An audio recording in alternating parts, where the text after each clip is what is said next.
Fausto, uma tragédia atemporal. A história começa com o Dr. Fausto, nobre intelectual insatisfeito com a condição humana. Fausto se depara com a finitude do ser humano perante a infinitude do universo, e do conhecimento entre flertes suicidas e esoterismo, o doutor deseja o mundo todo em suas mãos. Ouvindo seus desejos, o demônio Mefistófeles se infiltra em sua vida na forma de um cachorro. O demônio indaga Fausto sobre seus desejos e propõe um pacto entre os dois. Se Fausto um dia desejar que aquele momento dure para sempre, a alma do doutor será tomada. Até lá, Mefistófeles ajudará o doutor. A amartia. O selamento do pacto entre o intelectual e o demônio não é o único erro que Fausto comete. Confiando no demônio, Fausto confia seus desejos a ele, sem que o mesmo duvide sobre a índole de Mefistófeles. Porém, o pacto só acontece mediante o maior erro do doutor, seu egocentrismo. Fausto acredita que todo o conhecimento proporcionado pelo demônio pode preencher o vazio da sua existência. Peripécia. Tomado pelos sentimentos, Fausto pede ao demônio que torne jovem novamente. E assim é feito. Com a juventude e as aspirações da idade o acompanham. O doutor, agora jovem, deseja uma mulher a qual Mefistófeles acha em Margarida.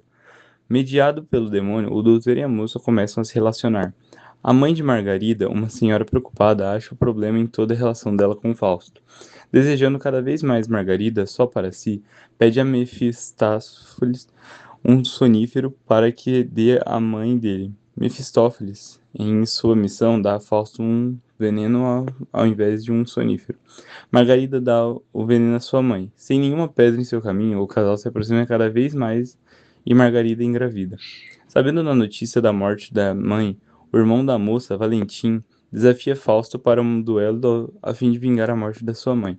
Fausto, usando dos poderes de Mefistófeles, ganha de Valentim o matando. Após tanto tormento, o doutor passa a desejar menos Margarida e começa a ser cada vez mais ausente.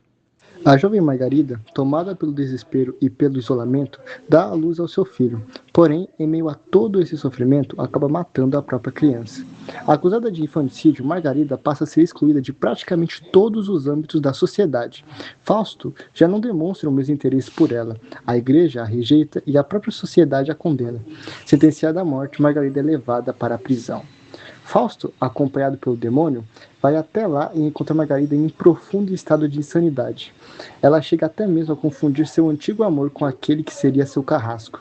E nesse momento que Fausto começa a refletir sobre tudo o que aconteceu, sobre todas as escolhas e atitudes que levaram Margarida até aquela situação. E, pela primeira vez, ele sente um grande remorso pelas consequências de suas ações egoístas. A catarse acontece justamente através do contraste entre o egoísmo de Fausto e a pureza de Margarida.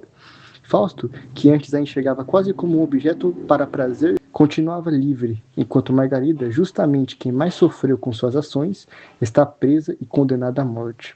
Esse contraste provoca no leitor um sentimento de injustiça, culpa e sofrimento. Ao final de Fausto I, a morte de Margarida é confirmada, encerrando de forma trágica toda essa sequência de acontecimentos. Mímese e verossimilhança. Em Fausto, Goethe faz uma profunda análise psicológica e antropológica do ser humano. Ele explora nossos desejos, nossas contradições, nossos impulsos e as várias nuances que tornam uma pessoa humana.